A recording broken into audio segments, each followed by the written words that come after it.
সুফিয়ান দৌড়ে বাড়ির ভেতরে গেল। হন্তদন্ত হয়ে বাড়িতে ঢুকতেই দেখলো ড্রয়িং রুমে সবাই জড়ো হয়ে আছে। হাসান চৌধুরী এক গাল হেসে বলল, কি ব্যাপার সুফিয়ান, এত হাঁপাচ্ছ কেন?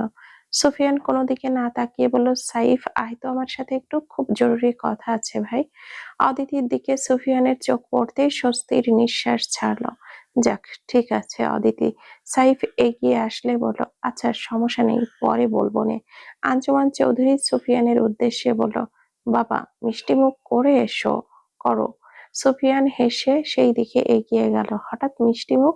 হাসান চৌধুরী আঞ্জুমান বেগমকে বলল, ওকে দুটো মিষ্টি খাইয়ে দিও, বন্ধুর বিয়েরও তো একটা পাওনা আছে। সুফিয়ান বড় বড় চোখ করে তাকালো সাইফের দিকে। হাসান চৌধুরী বলল, কি ভেবেছিলে দুই বন্ধু প্ল্যান করে আমাদের ছেড়ে একা একাই বিয়ে করে নেবে? তা আমি হতে দেইনি।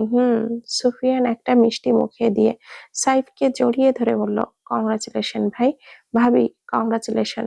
অদিতি মুচকি হাসলো। আঞ্জুমান বেগম কাঁটা চামচের মাথায় আরেকটা মিষ্টি সুফিয়ানের মুখের কাছে ধরলো। সুফিয়ান আগের মিষ্টি খাওয়া শেষ করে বলল, এটা আবার কিসের জন্য? সাইফ এসে বলল, আরে নদীর বিয়ে ঠিক করলাম, আজ তো 10 তারিখে এঙ্গেজমেন্ট। সুফিয়ানের মিষ্টি গলায় যেন আটকে গেল। মিষ্টি মুখে নিয়েই হা করে তাকিয়ে রইল সাইফের দিকে। নিজের কানকে যেন বিশ্বাস করতে পারছে না। মুখে হাসি, খুশির রংটা যেন মুহূর্তেই বদলে গেল বিষণ্ণতায়। টলমল চোখে চারিদিকে তাকালো। নদীর বিয়ে, বুকের ভেতরটা কেমন মোচড় দিয়ে উঠলো। এটা কি বলছে ওরা? আঞ্জুমান সুফিয়ানকে পানি এগিয়ে দিল। ঢক ঢক করে এক গ্লাস পানি খেয়ে নিল সুফিয়ান। সাইফকে বলল, সব কি একদম পাকাপোক্ত হয়ে গেছে নাকি? হাসান চৌধুরী বলল, হ্যাঁ, সব একদম ঠিকঠাক। শোনো, এই বিয়ের সব দায়িত্ব কিন্তু তোমাদের। সাইফের সাথেও তোমাকেও সবটা করতে হবে। 10 তারিখে এঙ্গেজমেন্ট। ঢাকার সবচেয়ে নামকরা বড় এবং ভালো কমিউনিটি সেন্টার বুকিং করো। আমাদের বড় মেয়ের বিয়ে বলে কথা। সুফিয়ানের মুখ দিয়ে কোনো কথা বের হচ্ছে না। তার চারিদিক যেন থমকে গেছে। তার পুরুষালী অক্ষি যুগলে বিন্দু বিন্দু পানি জমলো। সবার থেকে আড়াল করতে দ্রুত স্থান ত্যাগ করলো সুফিয়ান। আঙ্কেল, আজ আমি আসি তবে। সাইফ উদ্বিগ্ন কণ্ঠে বলল, এখনই চলে যাবি? আর একটু বস। সুফিয়ান শুধু মাথা দিয়ে না করলো। টিস্যু দিয়ে চোখ মুছে বেরিয়ে গেল বাড়ি থেকে। তখনই নদী আসলো ড্রয়িং রুমে। গলা করে বলল, মণিমা, খাবার দাও, খিদে পেয়েছে বড্ড। পক্ষ আসবে বলে সকাল থেকে কিছু খায়নি নদী। নদী গলা পেয়ে সুফিয়ান পেছনে তাকিয়ে দেখলো। নদী হেঁটে এসে কুশনটা কোলে নিয়ে সোফার উপরে বসলো। সুফিয়ানের চোখ দুটো রক্তিম বর্ণ ধারণ করেছে। নাকের ডগায় জমেছে লালচে আভা। অশ্রুসিক্ত চোখ দুটি দিয়ে নদীকে দেখলো। নদীও সুফিয়ানের দিকে তাকালো। আরে ভাইয়া, কখন আসলো? আর চলে যাচ্ছেন নাকি ভাইয়া? সুফিয়ান জবাব দিল না। নদী ঘরে হাঁটা শুরু করলো। নদী ভুরু কুঁচকে আবারও হাতের ফোনের দিকে নজর দিল। অদিতি গিয়ে নদীর পাশে বসে নদীকে আলতো করে জড়িয়ে ধরে বলল, ভাইয়াকে কিন্তু আমার খুব পছন্দ হয়েছে আপু, তোমাদের খুব সুন্দর মানাবে, দেখে নিও। নদী সাইফের দিকে তাকালো, মুচকি হাসলো। সে কি সাইফ ভাইয়ের থেকেও বেশি সুন্দর? অদিতি অবাক হয়ে বলল, ও মা, সে কি? তুমি তাকে দেখোনি? নদী ওপর নিচ মাথা নাড়ালো। অদিতি নদীর হাতটা ধরে বলল, তুমি অনেক ভালো আপু, দেখো তুমি অনেক সুখী হবে। সাইফ সিঁড়ি দিয়ে ওপরে ওঠার সময় চোখ দিয়ে অদিতিকে ইশারা করলো নদী রুমে আসতে। বিষয়টা অদিতি খেয়াল না করলেও নদী করলো। সাইফ চলে যাওয়ার পর অদিতি বসে আছে দেখে নদী বলল, তোমাকে সাইফ ভাই ডাকছে, যাও। অদিতি অবাক হয়ে বলল, কখন ডাকলো আপু? কই, আমি তো শুনলাম না। নদী ছোট করে দীর্ঘশ্বাস ফেলে বলল, সব ডাক বুঝি চিৎকার করে শুনিয়ে দিতে হয়? ভালোবাসার বুঝি আলাদা কোনো ইশারা থাকে না? অদিতির মাথায় এত কিছু ঢোকে না। নদীর কথা মতো শুধু ঘরে গেল। আসলেই কি সাইফ ডেকেছে? অদিতি দরজা খুলে ভেতরে ঢুকতে সাইফ এক হ্যাচকা টানে অদিতিকে নিজের কাছে নিয়ে আসলো।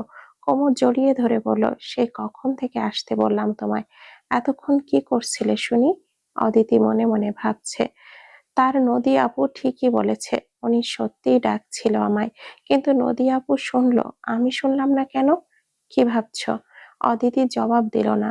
সাইফ অদিতির মুখে উড়ে আসা চুলগুলো কানের পিঠে গুজে দিয়ে বলল, যেটার জন্য এত কিছু সেটাই এখনো হলো না।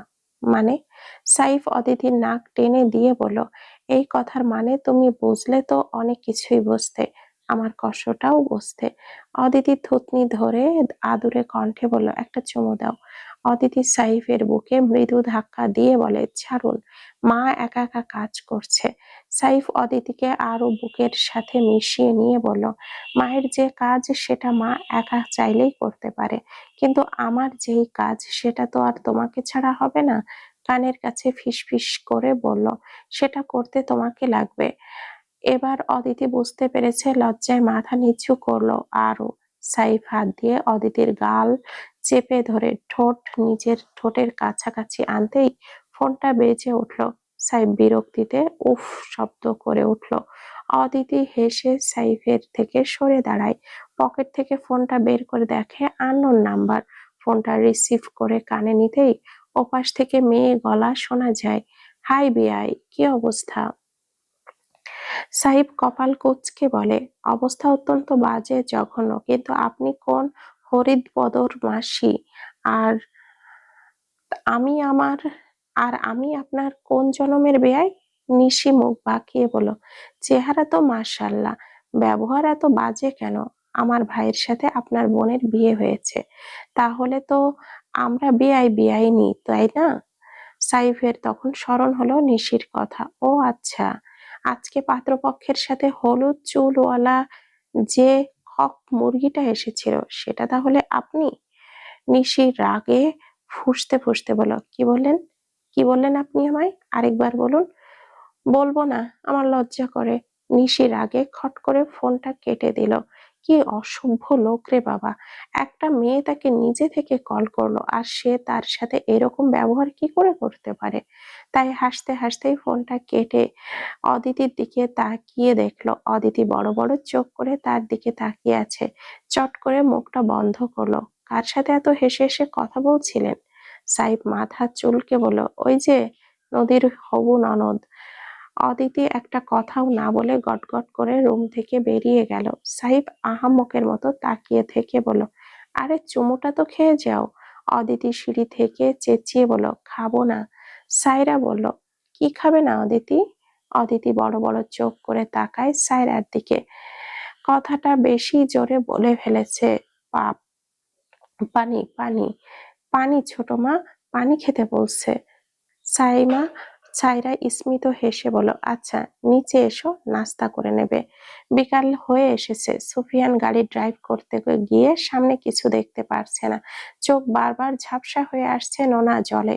কোথায় যাচ্ছেন নিজেও জানে না। সে থেকে গাড়ি চালিয়ে চলেছে, কোন পথ দিয়ে কোথায় যাচ্ছে নিজেও জানে না। সেই যে নদী, নতুন কলেজে উঠলো নবীন বরণে শাড়ি পরা নদীকে দেখে সুফিয়ানের চোখ আটকে ছিল। সেই অনুভূতি এত বছর ধরে সুফিয়ান বুকের মধ্যে পেলে পুষে বড় করেছে। বাবার খাই বাবার পরে বেকার একটা ছেলে কি করে নদীর বাবাকে বা হাসান চৌধুরীকে বলতো যে আমি নদীকে বিয়ে করতে চাই? সাইফকেই বা কিভাবে বলতো যদি সাইফ তার উপর রাগ করে বন্ধুত্ব নষ্ট করে দিত? নানান বিড়ম্বনা ও ভাবনার মধ্যে বলাই হয়ে ওঠেনি নদীর জন্য তার মনে কি অনুভূতি কাজ করে। বাবাকে বলেছে সামনের মাস থেকে ফ্যাক্টরি খুলবে। বাবা রাজি হয়েছিল। তারপরে গিয়ে আগে সাইফকে বলবে ভেবেছিল সুফিয়ান, তারপর সাইফকে সাথে করে নিয়ে যাবে হাসান চৌধুরীর কাছে। কিন্তু এখন যে পরিস্থিতি এসেছে, সম্পর্কটা সুফিয়ান কোনোভাবেই বলতে পারবে না তার মনের অনুভূতির কথা। শান্ত স্বভাবের সেই মিষ্টি রমণীকে বুঝি আর ঘরে তোলা হলো না, কেবল মনের ঘরেই বন্দী হয়ে রইল সে, ঠিক যেন খাঁচায় বন্দি থাকা ফুলের মতো। তুজা ওয়াশরুমে গোসল করছে আর গান গাইছে। বিয়ের পরে হানিমুনে যাব কক্সবাজারে, সেইখানে সাগরে আমরা পাড়ি দিব সাঁতার, করব প্রেম ও আলিঙ্গন। ওর গানের শব্দ নিচতলা অব্দি আসছে। মেহেরজান গলা করে বলল, তোরে মাইয়া দিব ক্যাডা রে গোলাম? তোর যে মাইয়া নাচাইন্না স্বভাব, আমার তুই আবার তুই করবি বিয়া, হেই বউ নিয়া যাবি কক্সবাজার? মনেরই ঘরে আলোক শহরে আল্লাহর রসুল বিরাজ করে রে। তুজা কোমরে তোয়ালে পেঁচিয়ে গামছা দিয়ে মাথা মুছতে মুছতে গান গাইছিল। মেহেরজান বেগম ভেংচি কেটে বলেন, হনুমানের মুখে আবার আল্লাহর নাম? বলি সূর্য কোন দিক থেকে উঠলো? আজ সকাল সকাল গোসল করছেন সাহেব? তা কয়দিন পরে গোসল করা হইল? তুজা বেহায়ের মতো হেসে বলল, বেশি না, মাত্র 3 রাত 4 দিন। তুজা মেহেরজানের গা ঘেঁষে বসে বলল, বুঝলে, অনেক ভেবে চিন্তে একটা সিদ্ধান্ত নিলাম, তোমার জন্য একটা ভাতারের ব্যবস্থা করে দিব। মেহেরজান বেগম তেলে বেগুনে জ্বলে উঠে বলল, মরণ! আমি কি কোন ফকিন্নির ঘরের মাইয়া? না কোনো ফকিন্নির বউ, আমি হইলাম সাবেক গ্রাম প্রধানের বউ, বর্তমান গ্রাম প্রধানের মা। ভাতা হইল গরিব দুঃখীদের জন্য। তুজা অবাক হওয়ার ভঙ্গিতে বড় বড় চোখ করে তাকালো মেহেরজানের দিকে, ফিক করে হেসে দিয়ে বলল, এই ভাতার সেই ভাতার লয়লা, এই হলো স্পেশাল ভাতার, যাকে বলে স্বামী। মেহেরজান বেগম তুজাকে ধরার জন্য খপ করে হাত বাড়ালো। গোলামের ঘরের গোলাম, আজ তোর একদিন কি আমার একদিন।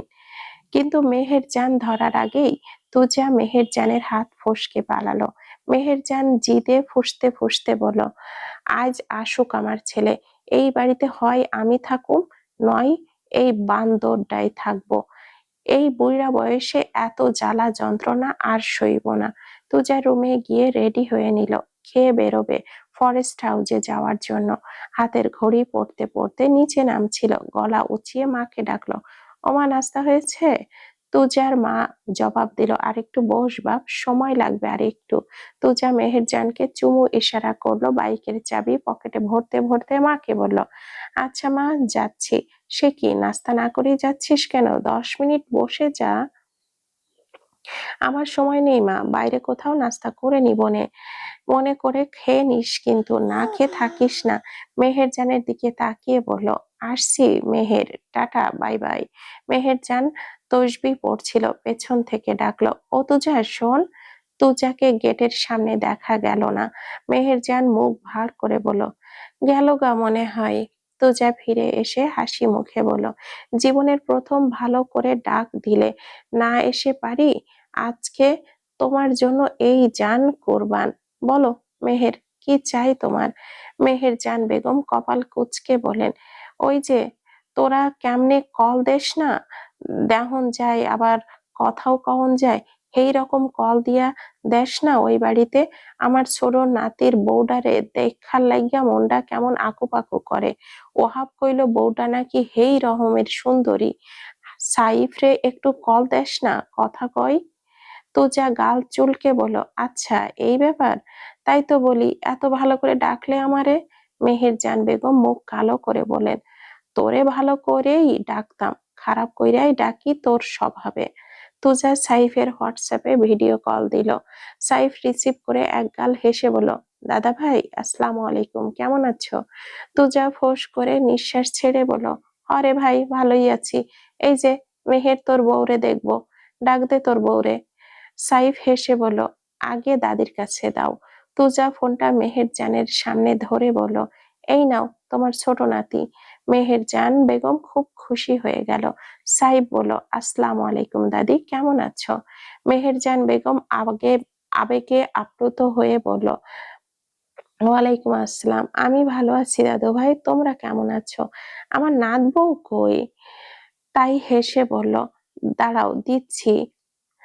মেহেরজান বেগম আবেগে ফোনের মধ্যে সাইফের মুখ ছুঁয়ে দিয়ে গেল, কল কেটে যায়।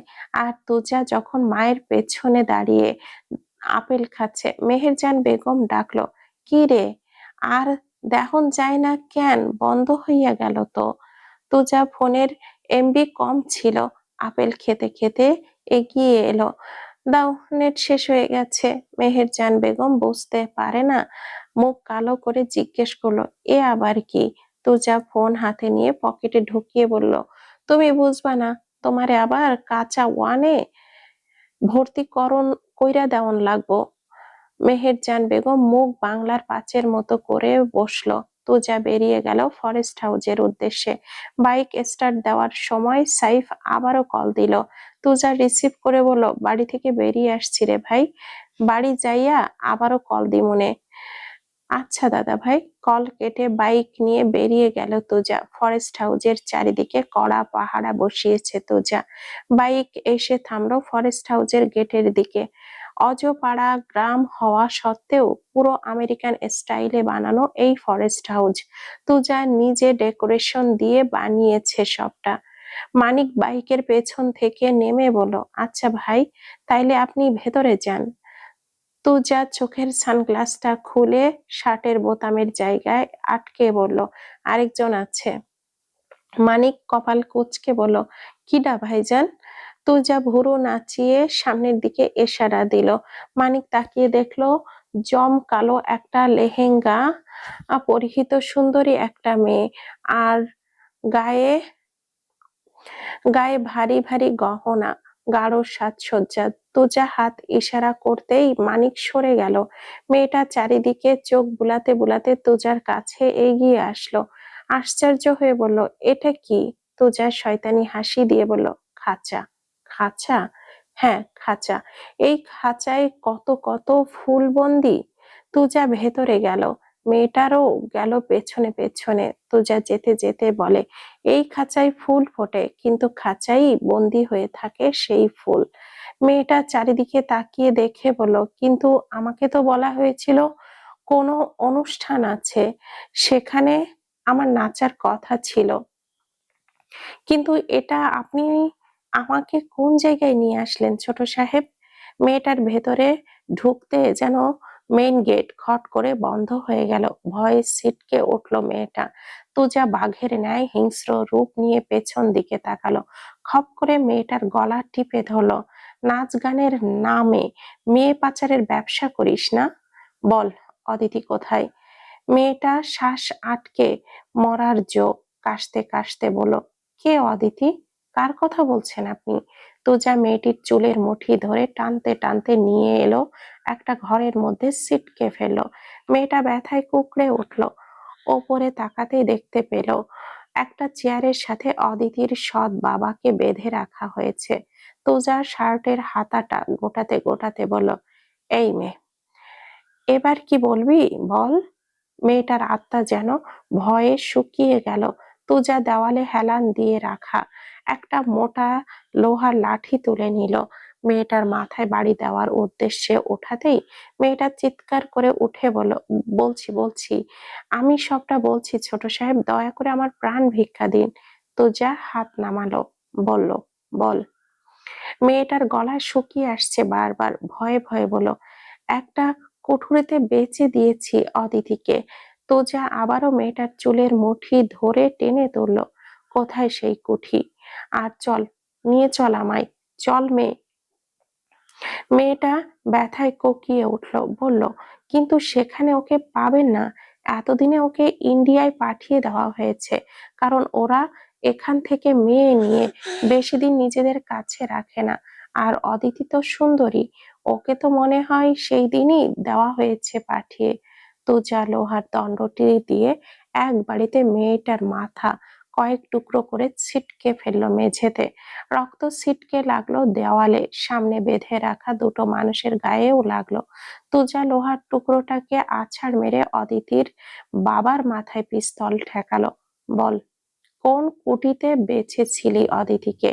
ও পাতালে থাকলে ওর পাতাল থেকে আমি ধরে আনমনে, ওরে আইনা টুকরা টুকরা কইরা কাইট্টা নদীতে ভাসাইয়া দিমু, তা ওরে আমি আনুম। ও 100 পুরুষের বিছানায় যাক, তাও ওরে আমি আইনা আমার খাসাই আটকামো। জিদের ভাত আমি কুত্তা দিয়া খাওয়ামো, তাও আমি ওরে খুঁজে বের কইরা আমার সামনে আনমু। বাইরে থেকে শোনা যায় পর পর 2টা গুলির আওয়াজ।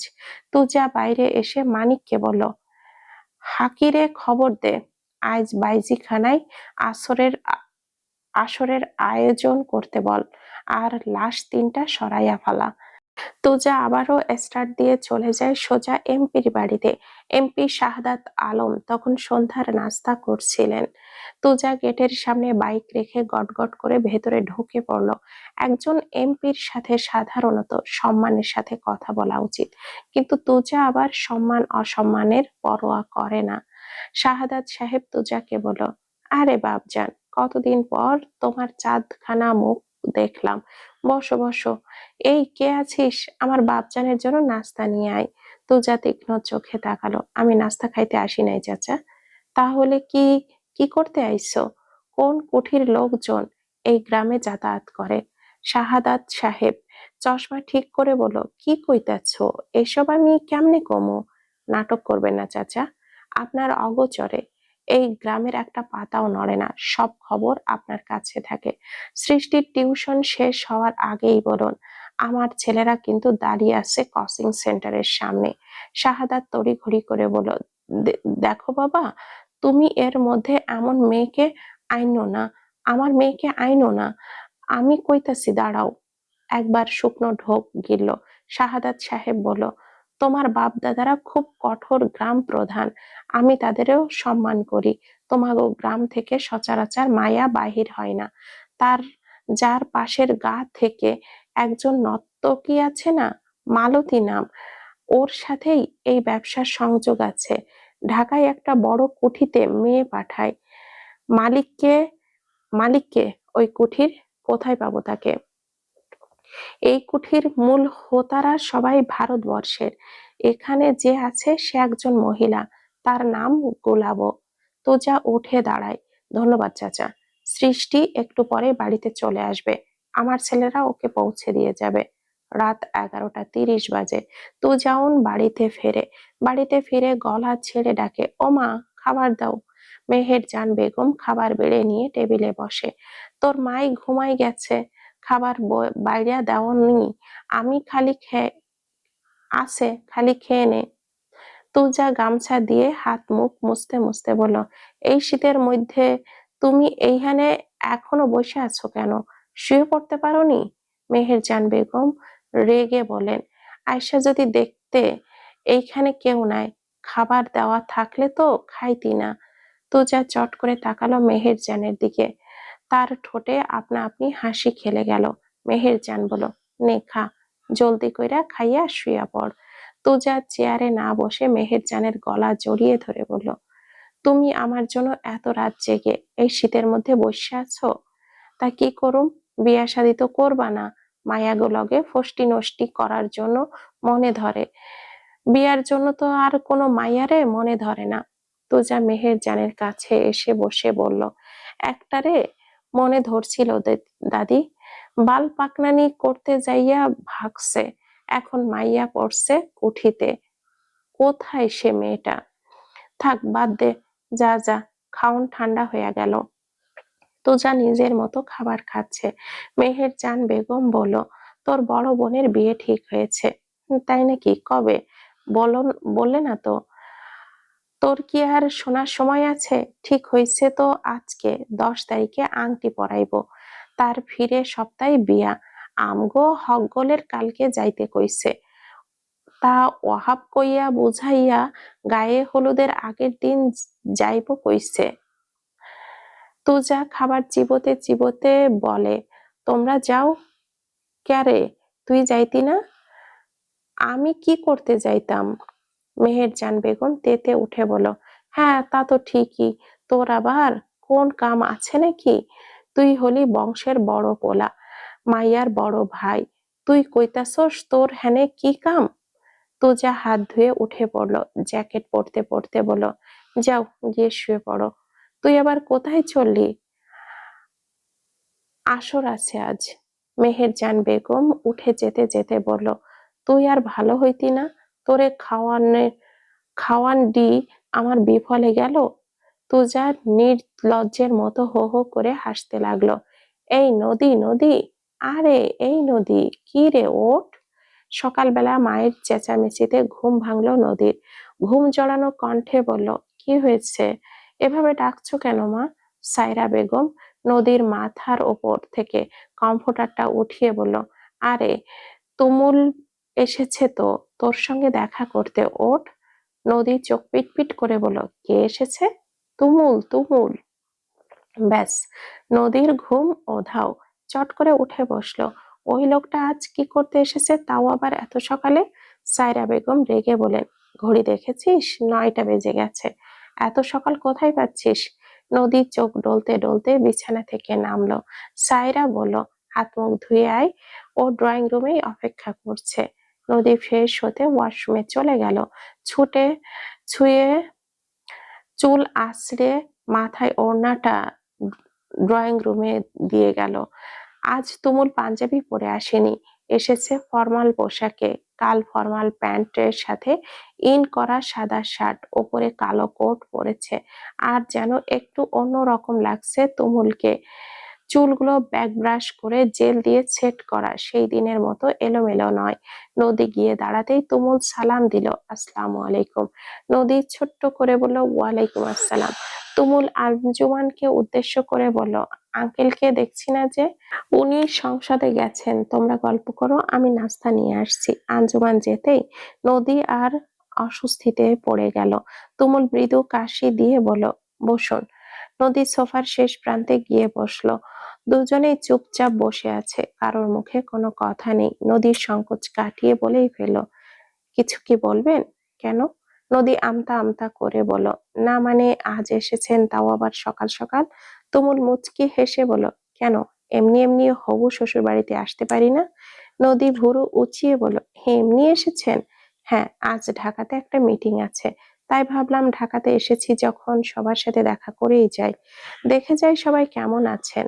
কিছুক্ষণ চুপ থেকে তুমুল আবারও বলল, এমনিতে সবার সাথে দেখা করা তো বাহানা মাত্র, আমি তো এসেছি আপনাকে দেখতে। নদী অবাক হয়ে তাকালো তুমুলের দিকে। তুমুল একপাশে ভুরু উঁচা করে বলল, সকাল সকাল ঘুম ভাঙানোর জন্য সরি ম্যাডাম। তুমুল উঠে দাঁড়িয়ে বলল, আজ ঘুম ভাঙিয়ে দেখে গেলাম। আই উইশ খুব শীঘ্রই ঘুম ভাঙলেই আপনাকে ঘুমন্ত অবস্থায় দেখব। আসি ম্যাডাম। নদী নির্বাক, কোনো কথা বলতে পারে না। এই লোকটা ধাপে ধাপে তাকে আশ্চর্য করে দিচ্ছে, এমন ভাবে কথা বলছে যেন কত কত কালের চেনা, অথচ কালকেই দেখা দুজন দুজনের। আঞ্জুমান বেগম তুমুলকে দাঁড়াতে দেখে বলল, বাবা নাস্তা করে নাও। না আন্টি, আজ না, অন্য কোনো দিন করব, আজ আসি, ভালো থাকবেন, আসসালামু আলাইকুম। ওয়ালাইকুম আসসালাম বাবা, সাবধানে যেও। আঞ্জুমান নদীর হাতে চায়ের কাপ দিয়ে বলল, যাও ভাইকে চাটা দিয়ে এসো। নদী একবার চায়ের দিকে তাকিয়ে আরেকবার আঞ্জুমানের দিকে তাকালো। ভাবি থাকতে আমি কেন? ও পরোটা বানাচ্ছে, তুমি দিয়ে এসো। নদী বাধ্য হয়ে চায়ের কাপটা নিল, ছেড়ে দিয়ে ওপরে উঠে সাইফের ঘরে গেল।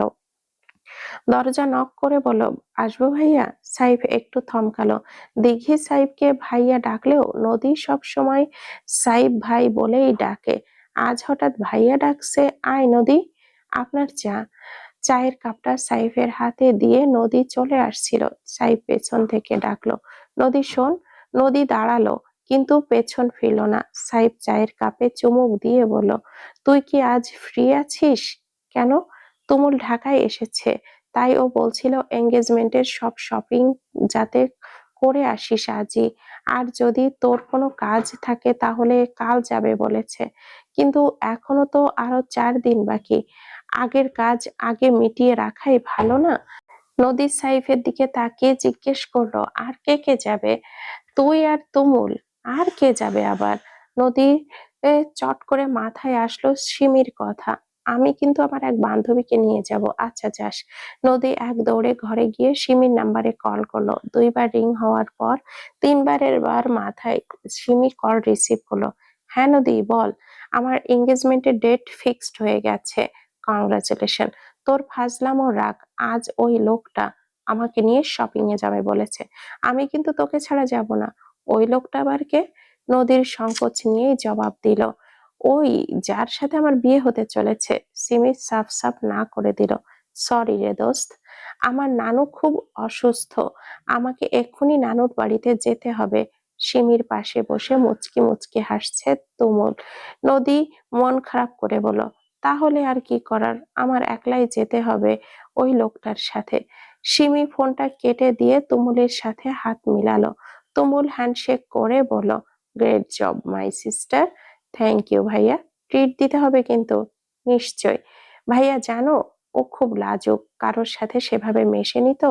আর জানোই তো সাইব ভাই। বাদ দে, ও নিজের পছন্দ অপছন্দের কথা সহজে মুখ ফুটে বলে না। আজই ও তুমি ম্যানেজ করে নিতে পারবে ভাইয়া। তোমার প্রতি আমার বিশ্বাস আছে। ওকে মাই সিস্টার। খালামণিকে ডাক, আমার বেরোতে হবে। সিমির মা এসে বলল, সে কি, মাত্রই তো, এখনই চলে যাবি? না, আমি তোকে এখন যেতে দিব না। সিমিকে বলল, আম্মু, ভাইয়া একটা ইম্পর্টেন্ট কাজে যাচ্ছে, প্লিজ আটকিও না। তুমুল খালামণিকে হাঁক করে বাসা থেকে বেরিয়ে গেল। নদী বোরখা পরে খাটের উপরে বসে আছে। এর মধ্যে ফোনে কল আসে, অপরিচিত নাম্বার। রিসিভ করে ফোনটা কানে নিয়ে ভেসে আসে পরিচিত কণ্ঠস্বর। আপনার বাড়ির সামনে গাড়ি নিয়ে ওয়েট করছি। নদী কিছু না বলে ফোনটা কেটে দেয়। মণিমা এবং মায়ের থেকে অনুমতি নিয়ে বেরিয়ে যায়। তুমুল ড্রাইভিং সিটে বসে আছে। নদীকে বেরোতে দেখে গাড়ি থেকে নেমে দাঁড়ালো। নদী কাছাকাছি আসতেই পাশের সিটের দরজাটা খুলে দিল। নদীর ছোট্ট করে ধন্যবাদ জানিয়ে গাড়িতে উঠে বসলো।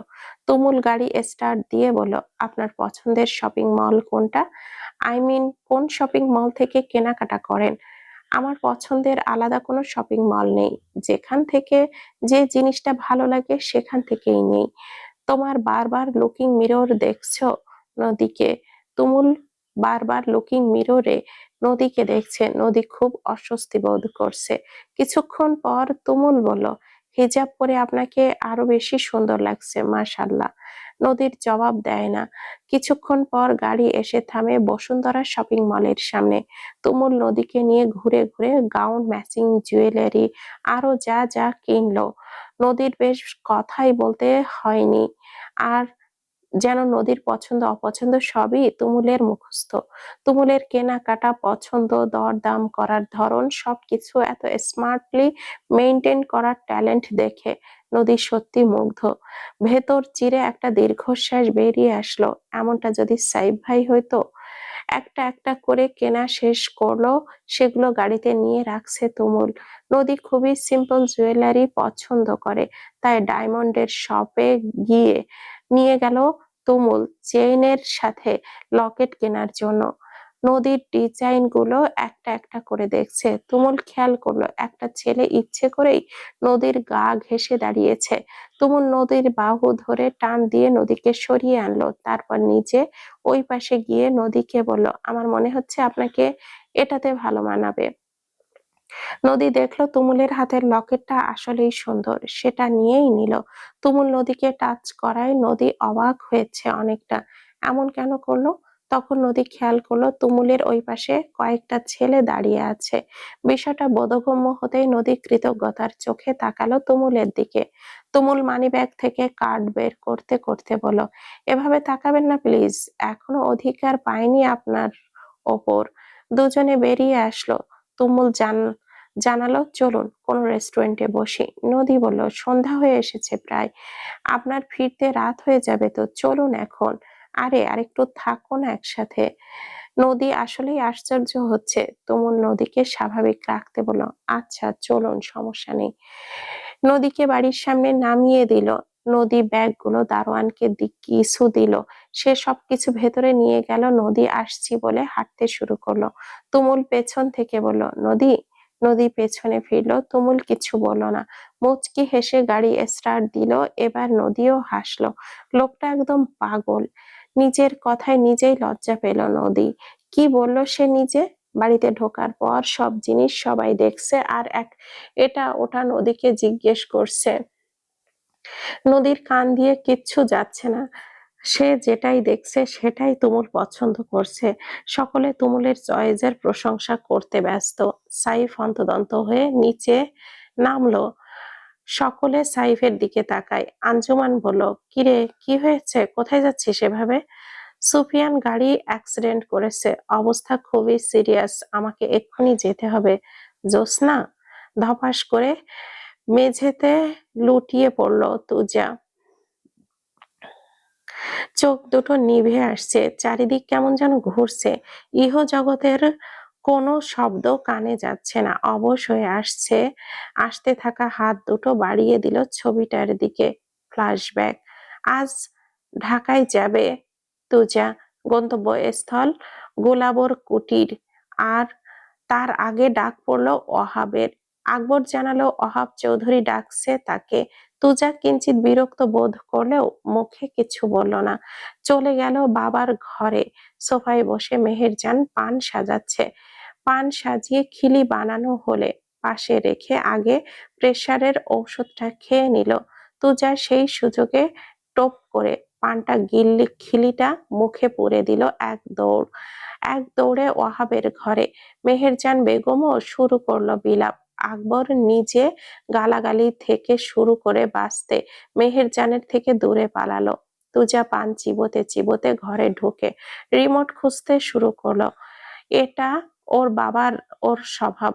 এ ঘরে এলে ওর টিভিটা চালু করতেই হবে। গত বছরেই বিদ্যুৎ এসেছে এই গ্রামে। হাসান চৌধুরী শহরের থেকে এলইডি টিভি এনে দিয়ে গেছে ভাইকে।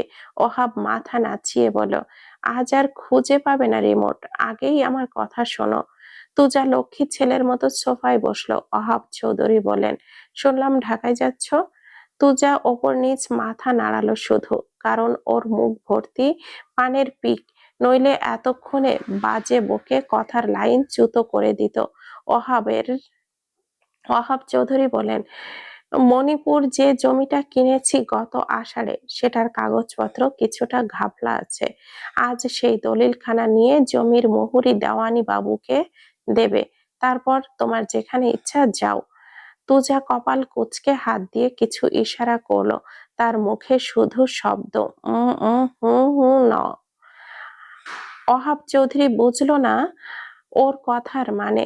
তুজা উঠে গিয়ে বেসিং থেকে কুলি করে এসে বলল, দলিলটা কোথায়? দেওয়ানখানায় কোনো একটা বক্সের মধ্যে হবে।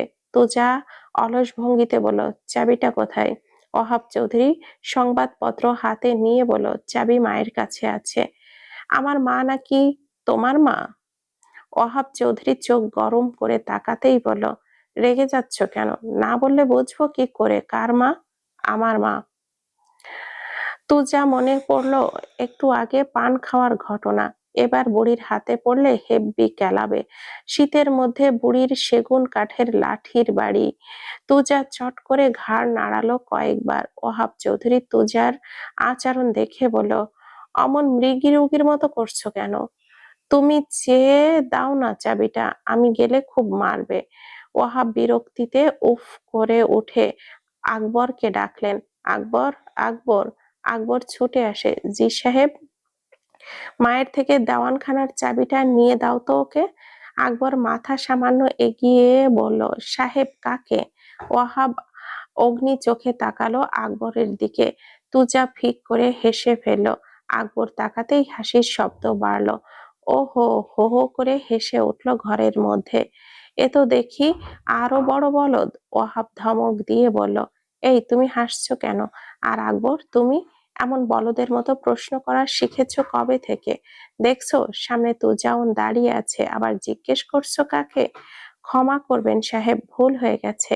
কিন্তু মা জননীর কাছে এখন গেলে আমায় কি যে ছুঁড়ে মারবে তার ঠিক নেই সাহেব, দয়া করুন। ওহাব রেগে উঠে দাঁড়ালো। একটাও কাজের না, সবগুলো খবিশ। মেহেরজান বেগমের থেকে চাবি নিয়ে তুজাকে দিল। তুজা দেওয়ানখানার তালা খুলে ভেতরে ঢুকলো। সচরাচর এই ঘরে কেউ আসে না। কোনো কাগজ বা দলিল পত্রের প্রয়োজন পড়লে তবেই এই ঘর খোলা হয়। বেশিরভাগ তুজা নয়তো আকবর আসে এই ঘরে। টিনের কতগুলো বড় বাক্স এক পাশে, অনেকগুলো ছোট ছোট কাঠের বাক্স আছে, প্রত্যেকটাই তালা দেওয়া। সবগুলোতেই জমি, মামলা, নোটিশ এবং বিভিন্ন সময়ের চুক্তিপত্র। একটা পুরনো আলমারিও আছে। বাক্সগুলোর ওপর বেশ ধুলো পড়েছে। একটা বাক্স চাবি দিয়ে খুলল তুজা। সব বাক্সের ভেতর ইঁদুর থেকে কাগজের সুরক্ষা নিশ্চিত করতে ন্যাপথল ন্যাপ ন্যাপথিন দেওয়া হয়েছে। বাক্স খুললে একটা ন্যাপথলিন বল বল নাকের কাছে নিয়ে শুকলো তুজা। ঘ্রাণটা ওর বড্ড ভালো লাগে, কিন্তু এই বক্সে সেই দলিলটা নেই। আরেকটা বাক্স খুললো, সেটাতেও নেই। পরের বাক্সটা খুলতেই বেশ কিছু দলিল পেল, সেখান থেকে কয়েকটা বের করে পড়ে দেখলো এগুলোও না। আরেকটা দলিল হাতে নেওয়ার সময় দলিলের ভেতর থেকে কি একটা পড়লো মেঝেতে। তুজা ঝুঁকে সেটা তুললো, ধুলো ঝেড়ে তুলতে দেখলো একটা ছবি। ছবিটার প্রচ্ছদ অংশ সামনে আনতেই তুজার শরীর হিম হয়ে এলো, বুকের ভেতরটা ভীষণ জোরে মোচড় দিল। শরীরের প্রত্যেকটা লোমকূপ দাঁড়িয়ে গেল তুজার। হাত থেকে পড়ে গেল দলিলটা। ছবিটা ধরে রাখা হাতটা কাঁপছে, পায়ের তলার মাটি যেন নড়বড় করছে। বলিষ্ঠ দেহটা শক্তিহীন হয়ে আসছে তুজার। খেয়াল করলো ছবিটাও ওখানে এখন ঝাপসা দেখছে। বারবার কাপা হাতে ছবিটা মুছলো, না, তাও ঝাপসা দেখাচ্ছে। ছবিতে ময়লা নেই, তাও তার চোখে নোনা পানিতে ঝাপসা হয়ে আসছে সব। সেই পুরনো স্মৃতি, পুরনো ক্ষত আবারও দগদগে হয়ে উঠলো। সেই ব্যথায় আবার হৃদয়টা দুমড়ে মুচড়ে যাচ্ছে। তুজা অস্পষ্ট স্বরে আওয়াজ করলো, জ্যোৎস্না। কিন্তু নিজের কথা নিজের কান অব্দিই পৌঁছালো না। হাত থেকে ছবিটা খানিকটা দূরে গিয়ে পড়লো। পা ও শরীরের ভর রাখতে পারলো না। লম্বা হৃষ্টপুষ্ট দেহটা নিস্তেজ হয়ে লুটিয়ে পড়লো দেওয়ানখানার মেঝেতে। বাহিরের কোনো শব্দ তার কানে যাচ্ছে না, সবকিছু যেন থেমে গেছে সেখানেই। চওড়া মুখটা থুবড়ে পড়েছে ধুলো জমা মেঝেতে। তুজার নিঃশ্বাসের সাথে উঠছে মেঝেতে গড়াগড়ি খাওয়া ধুলো। ছবিটার দিকে হাত বাড়ালো তুজা, আঁকড়ে নিজের কাছে আনার ব্যর্থ প্রয়াস। চোখ নিভে গেল, হাতটা ভার ছেড়ে দিল মেঝেতেই। নিভু নিভু চোখে আরো একবার দেখলো ছবিটা।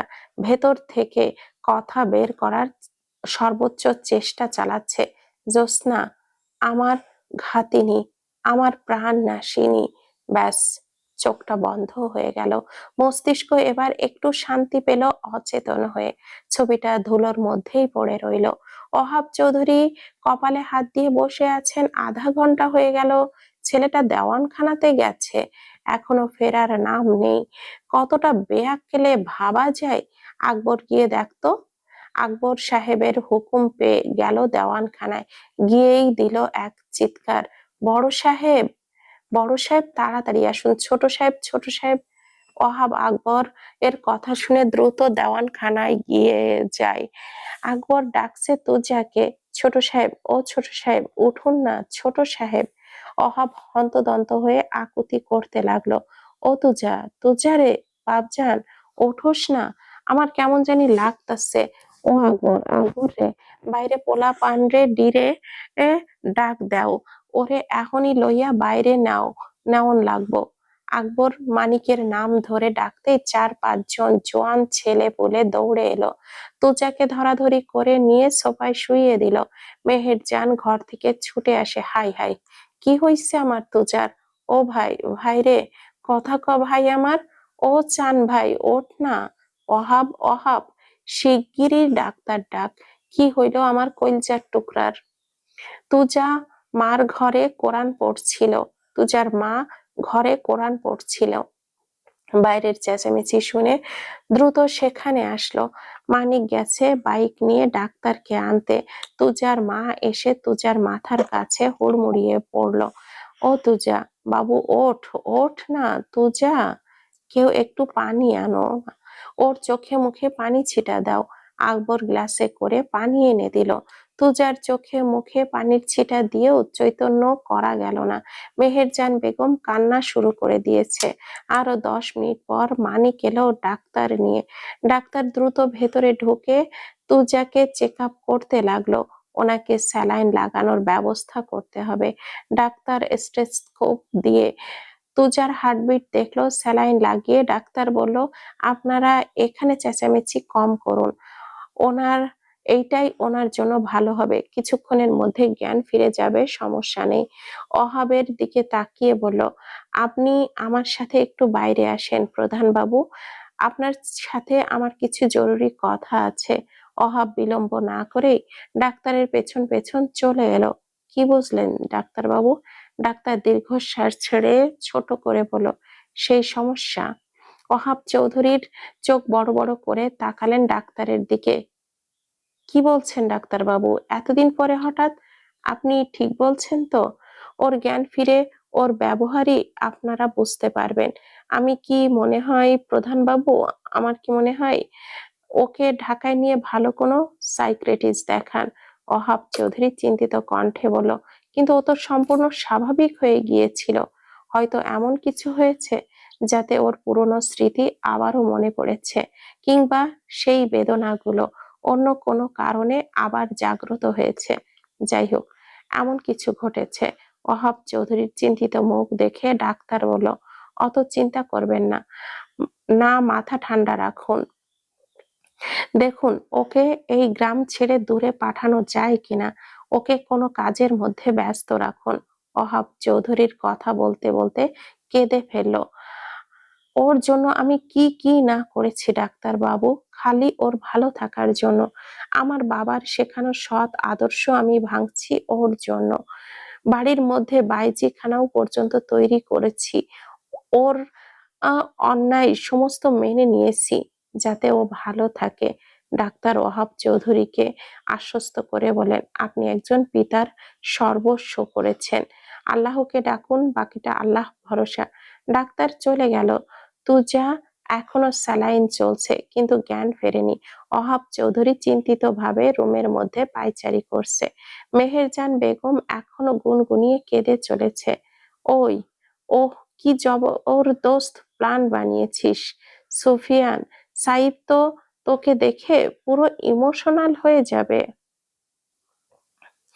বন্ধুর দিকে তাকিয়ে কুটিল হাসি দিল সুফিয়ান। পরিচিত এক বন্ধুর হসপিটালে এসে হাত পা মাথা ব্যান্ডেজ করিয়ে অন্য বন্ধুকে দিয়ে কল দিয়ে সাইফকে বলেছে যে সুফিয়ান গাড়ি অ্যাক্সিডেন্ট করেছে। দেখ না কি খেলাটা খেলি। পাশ থেকে আর একজন বলল, তুই যাই বলিস সুফিয়ান, ওর চাইতে সুন্দর সুন্দর মেয়ে আমরাই তোকে খুঁজে দিতে পারতাম। সুন্দর ধুয়ে পানি খেলে কি আর লাইফ চলবে রে? সবাই হু হু করে হেসে উঠল। চৌধুরী বাড়ির মেয়ে গ্রামে শহরে এদেশে বিদেশে মিলিয়ে কত কত কোটি টাকার মালিক ওরা জানিস। একবার ওই বাড়ির জামাই হতে পারলে লাইফ সেট হয়ে যাবে। কে বুদ্ধি রে ভাই, কি বুদ্ধি রে ভাই তোর। আয়, পা দুটো এগিয়ে দে, তোকে একটা সালাম করি। আরেকজন সতর্ক করতে বলল, এই তোরা চুপ কর তো, সাইফ এসে গেছে। তাই ব্যস্ত পায়ে কেবিনে প্রবেশ করলো। পাশে থাকা বন্ধুর মন মরা হওয়া নাটক করছে। আর একজন কেঁদে দিয়ে গিয়ে সাইফের গলা জড়িয়ে ধরে বলল, তুই এসেছিস ভাই, দেখ না কি অবস্থা হয়েছে ওর। একটুর জন্য বেঁচে গেছে ভাই, তা না হলে কি যে। ফ্যাস ফ্যাস করে কেঁদে ফেললো ছেলেটা। সবটাই নাটক, সুফিয়ানের সাজানো নাটক। সাইফ চিন্তিত কণ্ঠে বলল, এসব কি করে হলো? সুফিয়ান চোখ দিয়ে ইশারা দিতেই মনির বলল, কেন হলো জানতে চাস? জানতে চাস তুই? সুফিয়ান অসুস্থ হওয়ার নাটক করতে করতে বলল, ভাই বাদ দে না। সাইফ বলল, কি হয়েছে বল আমায়। আরেকজনকে ডাক্তার সাজিয়ে রেখেছে। সে এসে বলল, আপনারা প্লিজ বাইরে যান, রোগীর কন্ডিশন ভালো না। সাইফ বাইরে চলে গেল। সবাই সাইফকে আশ্বস্ত করলো, তুই যা, আমরা ওর সাথে আছি।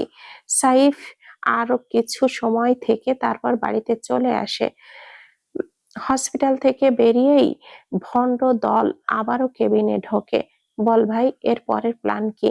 সুফিয়ান মনিরের হাতে 20,000 টাকা দিয়ে বলল, কানে কানে বলতে হবে, সবাই এই দিকে আয়।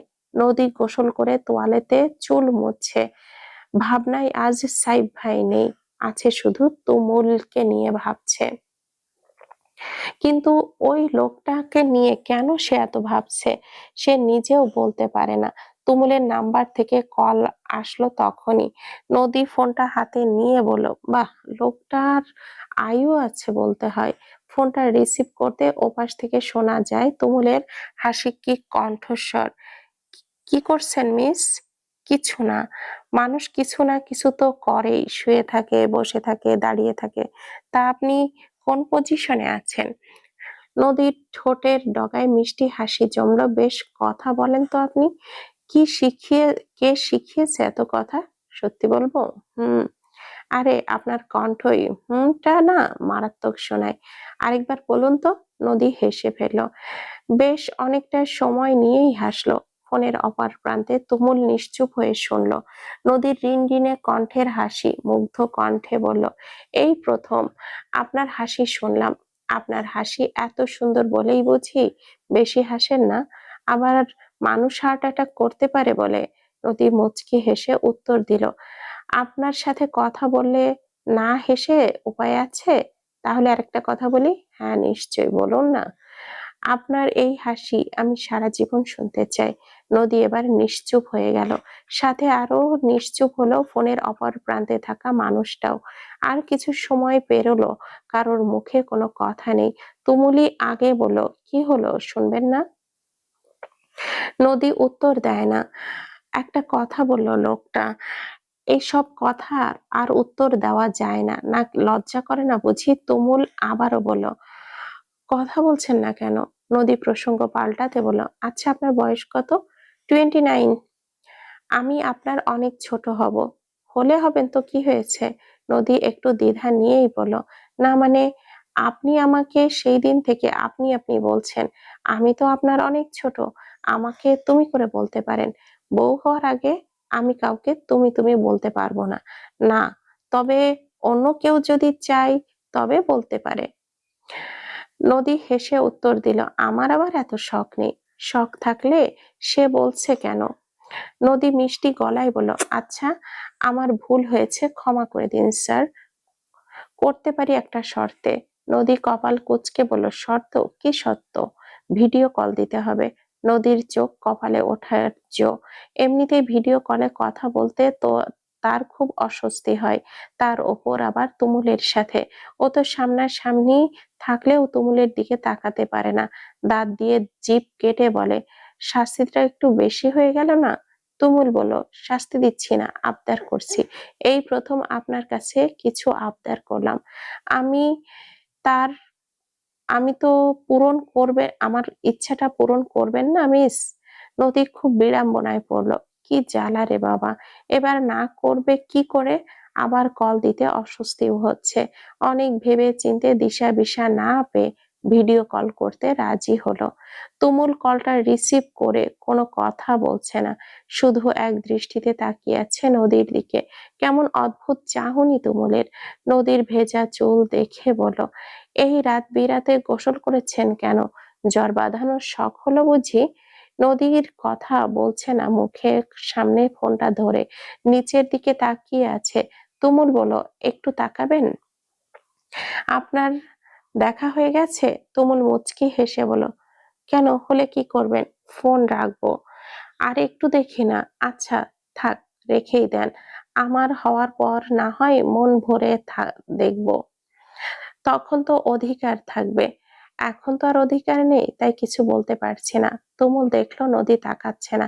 আপনি চাইলে আমাকে দেখতে পারেন, আমি আবার কিছু মনে করব না। নদী লাজুক হাসি দিয়ে বলল, রাখছি, আল্লাহ হাফেজ। তুমুলকে কিছু বলার সুযোগ না দিয়ে ফোন কেটে দিল। কলটা কেটে যেন হাঁপ ছেড়ে বাঁচল নদী। কিন্তু তুমুল আবারও কল করলো। রিসিভ করে কানে নিতেই বলল, এই মুখের ওপর এমন খট করে কল কেটে দেন কেন? নদী ছোট করে বলল, আমি ভাবলাম আপনার কথা বলা শেষ। ডিনার হয়েছে? কোথায় আছেন আপনি এখন? রেডিসন ব্লু হোটেলে। আমাদের বাসায় এসে থাকতে পারতেন। হোটেলে থাকতে গেলেন কেন আবার? তুমুল বলল, বিয়ের আগে শ্বশুর বাড়ি থাকা ভালো থাকা দেখায় না। নদী আবারও হাসলো। আপনিও না? আচ্ছা, এখন কি আমি কলটা রাখতে পারি? মা খেতে ডাকছে। শিওর? নদী ফোনটা কেটে দিয়ে আনমনেই হেসে উঠল। মনে মনে ভাবলো, আজ কতগুলো দিন পর মন খুলে হাসলাম। মানুষটা সত্যি অসাধারণ। এই 2-3 দিনেই এতটা ক্লোজ হয়ে গেছে। ফোনে টুং টুং শব্দে একটা ছোট্ট মেসেজ আসলো। খাওয়া শেষে যেন কল করা হয়, কেউ একজন তার অপেক্ষায় থাকবে। নদী হেসে ফোনটা বালিশের উপরে রেখে ড্রয়িং রুমে গেল। আঞ্জুমান বেগম নদীর দিকে তাকিয়ে বলল, আজ বেশ খুশি খুশি লাগছে আমার সোনা মাকে। নদী মুখ কাচুমাচু করে বলল, কই, আমার চোখ ফাঁকি দিস না বুঝলি। নদী মুচকি হাসলো। আজ অযথাই তার খুশি লাগছে কেন জানি। খাবার খেতে শুরু করলো। সাইফ আসলো বাসায়। সবার মুখে একই প্রশ্ন, কিরে সুফিয়ানের ঠিক আছে তো?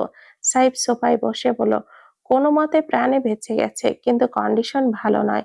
আঞ্জুমান বলল, আল্লাহ ছেলেটাকে সুস্থ করে তুলুক। তুই খেতে বসবি? ফ্রেশ হয়ে আয়। সাইফ কয়েক সিঁড়ি উঠে অদিতির চোখে দিয়ে ইশারা করলো। সাইফ যাওয়ার পরপরই অদিতি গেল রুমে। সাইফ হাত মুখ ধুয়ে বিছানায় এসে বসেছে। অদিতি রুমে যেতেই সাইফের দৃষ্টিভঙ্গি বদলে গেল। হাতের আঙ্গুল দিয়ে ইশারা করলো কাছে আসতে। অদিতি কিছুটা এগিয়ে আসতেই সাইফ এক টানে অদিতিকে নিজের সাথে মিশিয়ে নিল। চোখে কেমন যেন অদ্ভুত মাদকতা।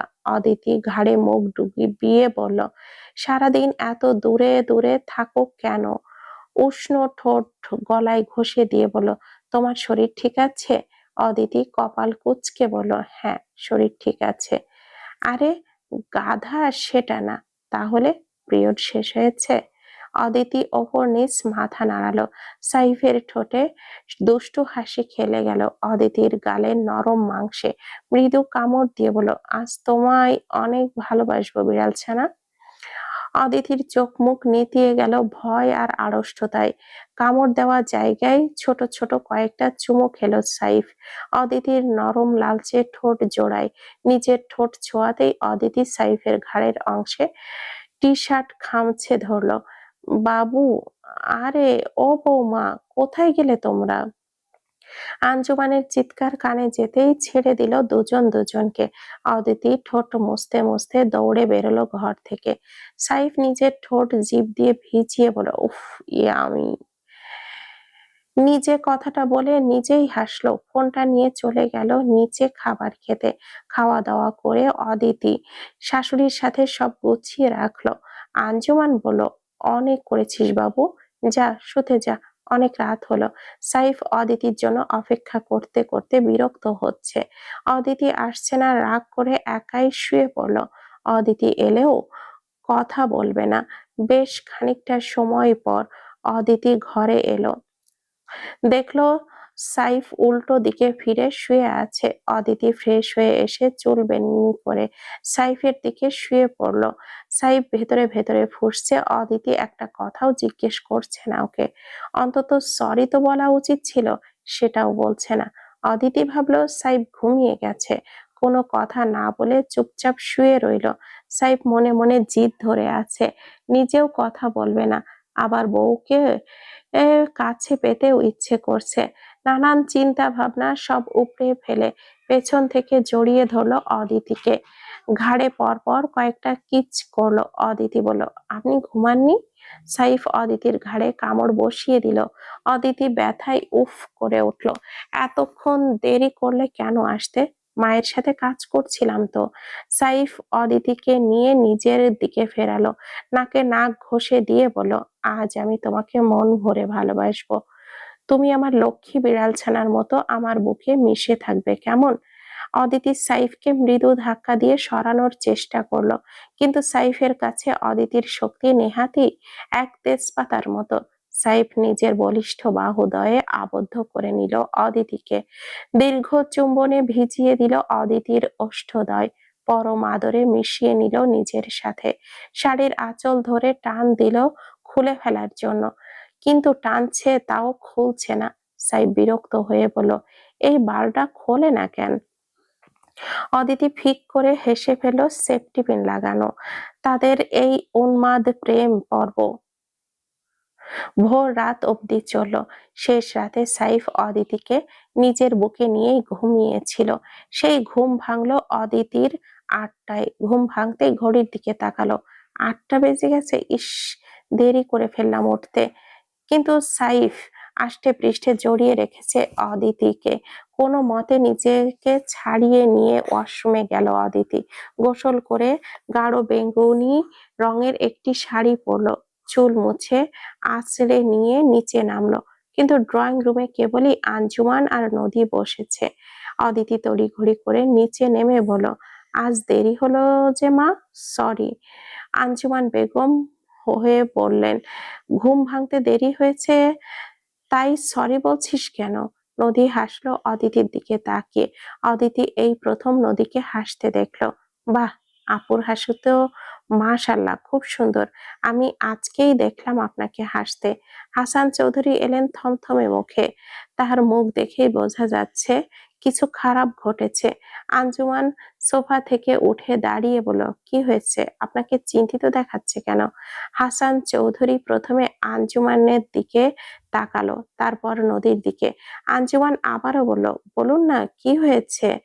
হাসান চৌধুরী নদীর দিকে তাকিয়ে চোখ নামিয়ে বলল, তুমুলকে হোটেল রেডিসনে একটি মেয়ের সাথে পাওয়া গেছে। পুলিশ গ্রেপ্তার করেছে ওদের।